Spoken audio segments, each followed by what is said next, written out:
Hey friend, I hope you're doing well. You may already know that I work for a nonprofit ministry. I've been there for 2 years now. It's called Every Child Ministries, and we are a holistic, Christ-centered ministry that focuses on bringing practical hope, help, and dignity to the most vulnerable, broken, and outcast of society in Ghana, Uganda, and the Congo.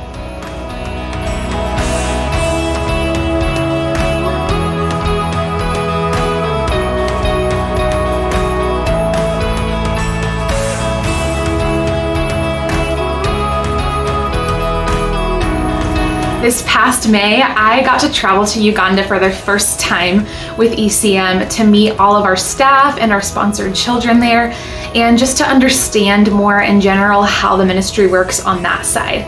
And it was life-changing, let me tell you. Leading up to this, God had already been preparing me and speaking to me about launching out into a new ministry position where I would speak out for the voiceless and vulnerable in a way that unites both my giftings and my calling with the vision of ECM.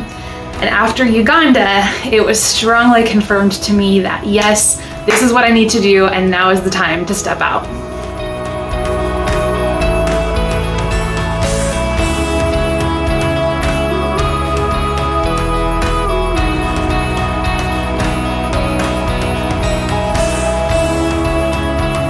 When I was in Uganda, I felt like I both came alive and came undone at the same time.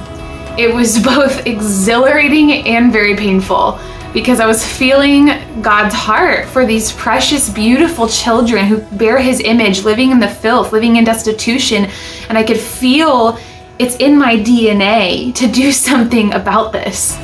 If you would like to hear more about my trip, I would love to share it with you on the phone or in person.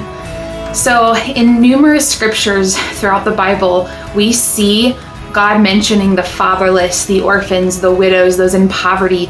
It's so prevalent if you look throughout the Bible how often God mentions helping the orphans, those in distress, the impoverished. And even Jesus and later His disciples in the Bible, we see them both preaching the gospel and helping people in practical ways. So that's why I believe it's so powerful when we combine both practical and spiritual ministry.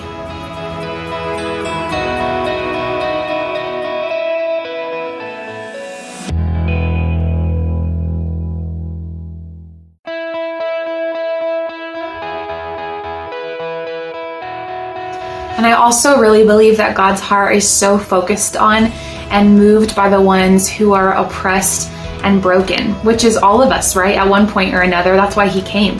And so I believe that we should be moved by the same things that move God's heart.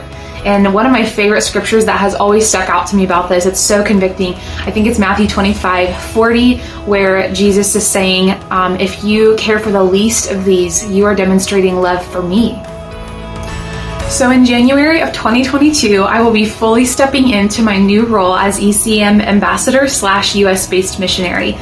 Because I am pioneering something completely new for the ministry, I need to raise full-time missionary support to live on for about 1 to 2 years until the ministry grows enough to pay a salary for it.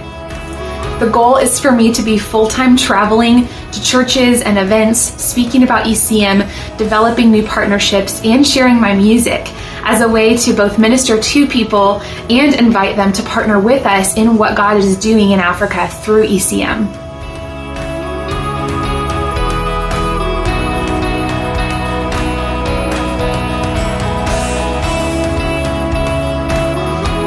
If you're feeling stirred in your spirit in any way to help, these are the 3 things I'm looking for. The first one is obvious: become a financial partner. You can become a monthly or yearly supporter if you feel led. I would be so grateful.